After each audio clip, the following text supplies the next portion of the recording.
ఒకే కంచం ఒకే మంచం లెక్క ఉన్నారు. ఆ, అంతే అంతే. అదే ఒకే కంచం కూడా అయింది.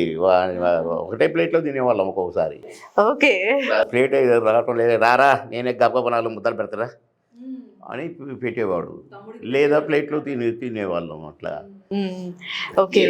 మాది అట్లా నడిచింది. అందుకని కొంచెం ఎక్కువగా బాధపడ్డాను. మీ ఇష్టం సారిగో ఇది సీన్ పేపరు అని ముందే ఇచ్చేది. ఒకసారి చూసుకునే ఉంటాడు. ఎక్కడైనా ఏదైనా అవసరం అయితే అన్నా నేను ఇదేనా నువ్వేమంటావు, సరేరా వేసుకోరా అని దీనికి కౌంటర్ రెడీ చేసి పెట్టుకునేటోడు. నేను ఇది అనగానే టక్కన ఏంటి బా ఎండానా అని అనేటోడు. దీనికి రెడీ అయిపోయింది అనమాట. నేను చెప్పేటాను కాదు, గబక్కన అనేది.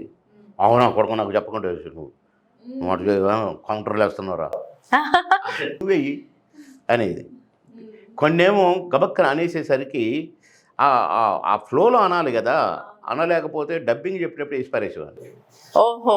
అరే నువ్వు నేను ఇదంటే నువ్వు అక్కడ అనలేదురా, నువ్వు వేసేసినవరా కౌంటర్ అనేవాడు. అట్లా మేము చాలా జూబిలీలుగా, అది కూడా మేము ఈర్ష్యలతో కాదు.